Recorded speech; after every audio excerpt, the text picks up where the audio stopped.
how do you like that? I mean, how do you like that? Jiz-Zay Pearl, legendary replacement singer, saying that signing to Golden Robot Records, Frontiers, are not real record deals. What does that mean? I mean, they're giving cash advances, I believe, are they not?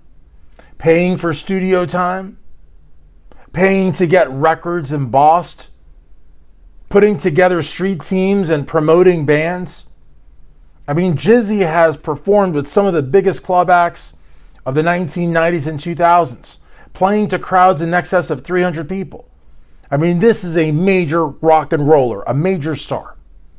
And to say that Golden Robot Records, the label that gave us Riley's LA Guns, is not a real record label. I mean, that's just, I can't believe it, folks. I cannot believe the words coming out of this man's mouth. Now, he says that they're not record labels like the record labels or the record deals of the 80s. Well, I mean, oh my God. It's a different time. It's not the 80s anymore. It's just not. You're not going to go out and buy yourself a Ferrari. Not selling with what LA Guns sells. I mean, maybe a Kia Rio. Maybe. I mean, I don't know. But the reality of the matter, though, is that you're given an opportunity to make music, to record music in a studio with a good producer, the opportunity to have your music put on cassettes, vinyl, CDs, because they're all making a resurgence. People want to own music again. But now, is it going to be more than streams? No. I mean, people are still going to get the majority of their music from Spotify, iTunes, SoundCloud, you know, that sort of thing.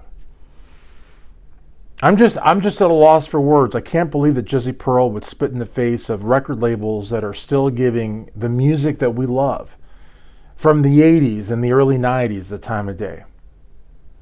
It's crazy to me, because you can count the women under 200 pounds maybe on one hand that still go to those types of concerts. And these labels are giving these bands an opportunity to continue to do what they love. Some of these bands might sell 10,000 units, play, 300-400 seat clubs. Maybe if they get all together, do an M3 or a Rocklahoma or something like that. See, the thing about it, and I don't want to knock on Jizzy, but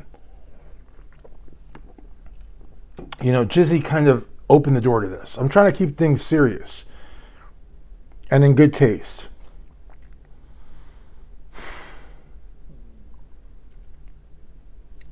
Record labels, and I think Jizzy knows this, and I don't want to talk down to him, but record labels need to recoup expenses. So let's say, for example, that Frontiers signs the Eric Singer project, for example, which may sell in excess of 500 units worldwide. So the Eric Singer project may feature legendary Kiss third or fourth replacement guitar player Bruce Kulick, some members of Union, that sort of thing. Maybe Stevie Rochelle. I don't know, a real star-studded lineup right there. Maybe some of the guys from Shameless might also join in. I mean, you really just, rock the house. Let's say they gave these guys a $10,000 advance. Guys, go out there, buy yourself, go to Foot Locker, go to JCPenney, go to Walmart, purchase some threads, whatever. And then they put them up in, let's say, a nice hotel, like a Days Inn, for example. So there you go. You got the Days Inn while you're recording. You're at the studio. These guys just went to Walmart, went to Foot Locker, went to Kmart, and they just bought all this stuff. So you're out $10,000. The label is out $10,000. You're never going to see that money again. They're out, 3-4 rooms at the Days Inn. They're out, couple $100 a day at the Denny's and the Raleigh's or wherever these guys are going to go eat. And then you got the Ubers, if they will take Uber, because, Jiz-Zay Pearl might be expecting a stretch limousine, for example, maybe with a little pool like Vince Neil had on the Uncensored video. Now, let's say they press 500 records, vinyl records, maybe 100 cassettes, and maybe another 500 CDs. Again, these are limited press because most of the views are coming through streams. Now, for the Eric Singer project to sell 500 CDs might take about 4 years. And then you've got, your cassettes. That's just for your very, very fanatical type collector. Maybe they can sell them at a KISS convention or something. Maybe the guys from Three Sides of the Coin can sell them off of their podcast or something like that. It'd probably take about 3 years to sell 100 cassettes. And then CDs. So, and then of course maybe some t-shirts, because a lot of the labels now are doing 360 deals, which include ticket sales, merchandise, records, all that stuff. How is, Golden Robot Records or Frontiers, how are they going to recoup $10,000, $50,000, $20,000 with a band that, couldn't sell at a flea market? You know what I mean? So the reality of the matter is that I understand what Jizzy's talking about, but you got a band like the Eric Singer Project or some incarnation of Faster Pussycat or Striper without legendary bass player Tim Gaines, and you're left asking yourselves, how are these people going to? And it's not. See, that's the thing. That just really just bundles my britches. It's not just about recouping expenses, because recouping expenses means you're breaking even. If you're breaking even, folks, you're not a successful business. Golden Robot, Frontiers, Perris Records, all these big major record labels, these massive sort of organizations, they have probably stockholders or investors. They want to make some money too. This isn't a charity. This isn't the Salvation Army. This isn't like, you know what I mean? They want to make some money. So, or look, another big record label is RLS Records. They signed the Mistakes. You know what I mean? And I believe their CEO is Stephen Rochelle. So these are very, very big labels. They've got to pay for the P.O. box. They've got to pay for the letterhead.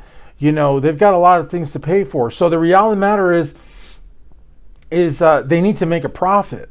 Otherwise, what's the point?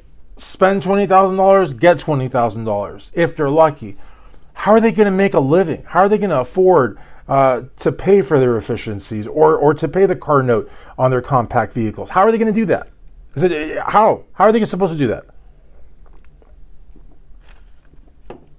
So I don't know where Jizzy's coming from, saying that signing to Golden Robot Records or Frontiers are not real record deals.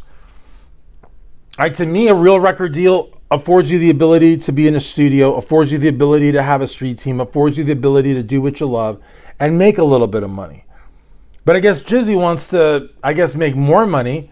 And these poor record labels, what are they supposed to do? Eat crow? Maybe that's the way it would work in North Korea or Vietnam or something like that. Have a communist record label where they give everything to the artists and, the record owners get nothing. We've heard record companies vilified over the years, but just go back and listen to Gene Simmons. It is true. Back in the day, the record labels would give you an advance. They'd give you a lot more stuff, but they were also selling a lot more. See, that's where I think Jizzy doesn't really understand. I don't get it. I just don't understand. He's not a stupid man. He's a great singer. I thought he was a good businessman, but apparently, I guess he's living in the wrong decade, and he's thrown shade at two labels that are continuously supporting the kind of music that we all love, the bands that we all love. And a lot of times when these bands don't get along, it creates opportunities for people like Jiz-Zay Pearl and Robbie Crane, and Johnny Monaco. Otherwise, they would be playing at some band somewhere, under a bridge.